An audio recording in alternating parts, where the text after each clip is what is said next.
Good morning all of you. कैसे हैं आप लोग?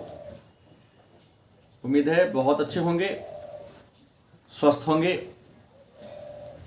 आइए इस वीडियो में हम लोग मनोविज्ञान चैप्टर नंबर 8 के बचे हुए टॉपिक पर चर्चा करते हैं।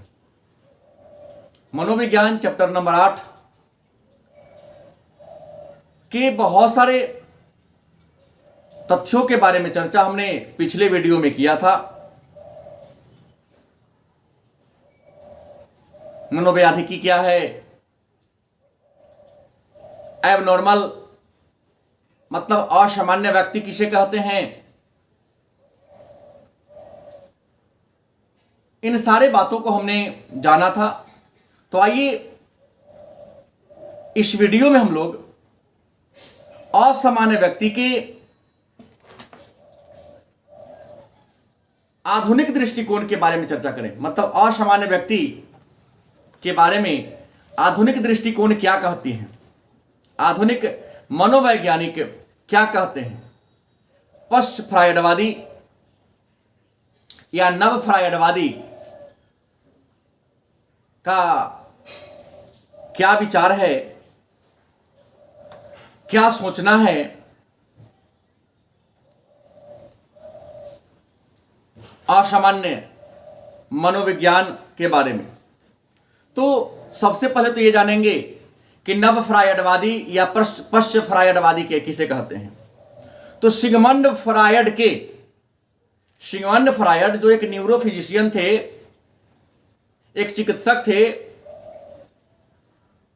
जिन्हें मनोगत्यात्मक चिकित्सा का जनक माना जाता है, तो उनके शिष्यों को या उनके बाद के मनोवैज्ञानिकों को हम पश्च फ्रायडवादी या नव फ्रायडवादी के नाम से जानते हैं। नव फ्रायडवादी मनोवैज्ञानिकों में एंडलर ने एक पुस्तक लिखी जिस पुस्तक का नाम था इंडिविजुअल साइकोलॉजी। एंडलर एक नव फ्रायडवादी मनोवैज्ञानिक थे, एक पश्च फ्रायडवादी मनोवैज्ञानिक थे। इन्होंने इंडिविजुअल साइकोलॉजी नामक पुस्तक की रचना किया और इंडिविजुअल साइकोलॉजी नामक पुस्तक में इन्होंने असामान्य व्यवहार के सामाजिक और सांस्कृतिक पहलुओं पर चर्चा किया। और एंडलर ने अपनी पुस्तक इंडिविजुअल साइकोलॉजी में यह बताया कि सामाजिक और सांस्कृतिक पहलू भी व्यक्ति के असामान्यता का कारण होता है। अगर कोई मनुष्य एक सामाजिक प्राणी है, समाज में रहता है, और उसके साथ यदि सामान्य व्यक्ति के जैसा व्यवहार किया जाए, सामान्य व्यक्ति के जैसा बर्ताव किया जाए, तो वह व्यक्ति कभी एबनॉर्मल नहीं होगा।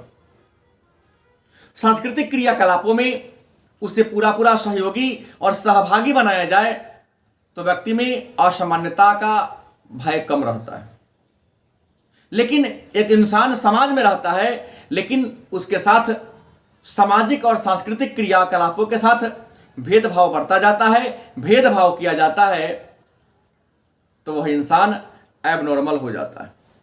और मेयर का मानना है कि मनोदैहिक दृष्टिकोण कि आपके मन की जो इच्छा है, मन की जो वांट है, मन की जो चाह है, वही चाह आपको असामान्य बना देती है।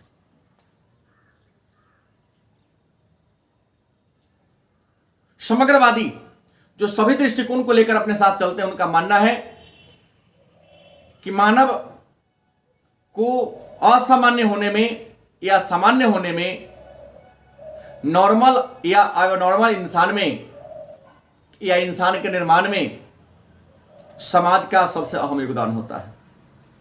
समाज यदि चाहे, समग्रवादियों का विचार है कि समाज यदि चाहे तो असामान्य से असामान्य व्यक्ति को भी सामान्य इंसान बना देगा, लेकिन समाज यदि चाहे तो सामान्य इंसान को भी वह असामान्य इंसान बना सकता है। मतलब इंसान के साथ भेदभाव, इंसान के साथ अलगाव असामान्यता का सबसे बड़ा कारक माना जाता है। अब है असामान्यता तथा मनोवैज्ञानिक विकार के संप्रत्यय। इंसान असामान्य होता है, वह मानसिक विकार से, मानसिक रोग से पीड़ित हो जाता है। तो मानसिक रोग से पीड़ित होने के पीछे वजह क्या है, कारण क्या है? तो इंसान असामान्य हो जाता है और मनोवैज्ञानिक विकार से, मानसिक विकार से पीड़ित हो जाता है। इसके बारे में सामाजिक और सांस्कृतिक मॉडल का महत्वपूर्ण योगदान है। मन में होगा सामाजिक और सांस्कृतिक मॉडल क्या है? तो सामाजिक और सांस्कृतिक मॉडल कहता है कि मनुष्य एक सामाजिक प्राणी है। समाज के बिना एक आदर्श मनुष्य के, एक आदर्श व्यक्ति के निर्माण की कल्पना संभव नहीं। लेकिन यदि समाज किसी इंसान के साथ अच्छा बर्ताव करता है, सांस्कृतिक क्रियाओं में पूरी उसकी सहभागिता ली जाती है, तो इंसान एक अच्छे मानव गुणों का विकास करके एक आदर्श नागरिक, एक आदर्श व्यक्ति बनने का प्रयास करेगा। लेकिन यदि समाज व्यक्ति के साथ अच्छा व्यवहार नहीं करता है, अच्छा बर्ताव नहीं करता है, उनके साथ घृणा, द्वेष इत्यादि की भावना से ग्रसित होकर जुड़ने का प्रयास करता है, तो वह व्यक्ति, वह इंसान एबनॉर्मल हो जाता है। तो आइए, सामान्य व्यक्ति और असामान्य व्यक्ति की पहचान क्या है, सामान्य और असामान्य व्यक्ति की विशेषता क्या है, हम जाने। तो पहले मतलब सामान्य तथा असामान्य व्यक्ति की अवधारणा। सामान्य व्यक्ति किसे कहते हैं? तो सामान्य व्यक्ति जो सामाजिक परंपराओं के अनुकूल काम करता है। सामान्य व्यक्ति उस व्यक्ति को कहते हैं जो समाज, जिसका सोच, जिसका विचार, जिसकी एक्टिविटी सामाजिक परंपराओं के, सामाजिक मान्यताओं के अनुकूल होता है। उस इंसान को, उस व्यक्ति को हम सामान्य मनुष्य कहते हैं। सामान्य मनुष्य की पहचान है कि जीवन के यथार्थ उद्देश्य, सामान्य व्यक्ति जीवन के यथार्थ उद्देश्य में विश्वास करता है। मतलब जो सामान्य व्यक्ति होते हैं वो अपने जीवन की वास्तविकता को समझता है और जीवन की वास्तविकता को समझते हुए वह अपने क्रियाओं का संपादन करता है। दूसरा, वास्तविकता से संबंध है। जो सामान्य व्यक्ति होते हैं वह जीवन की वास्तविकता को पूरी तरह से समझते हैं।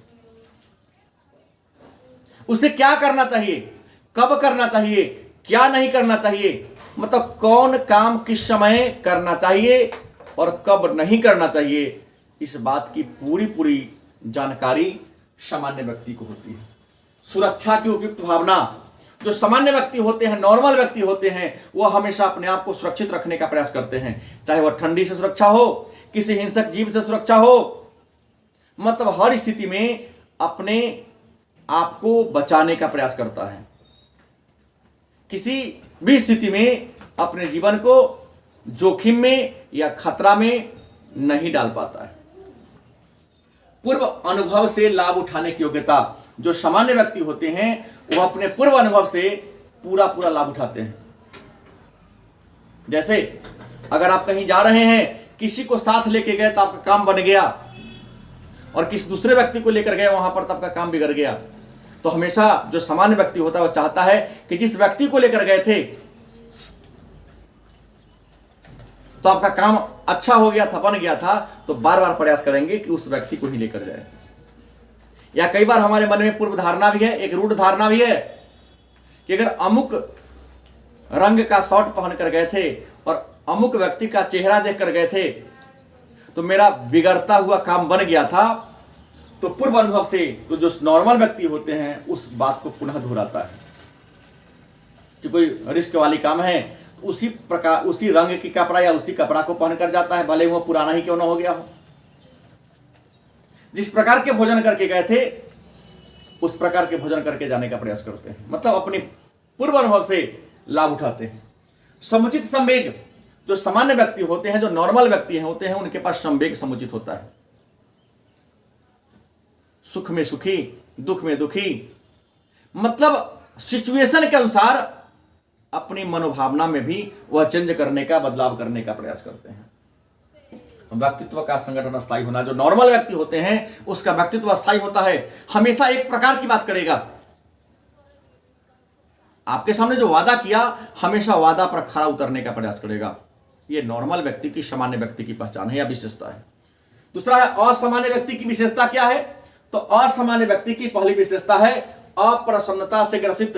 जो एबनॉर्मल व्यक्ति होगा वह कभी खुश नहीं रहेगा, हमेशा अप्रसन्न रहेगा, अवसाद में रहेगा, टेंशन में रहेगा।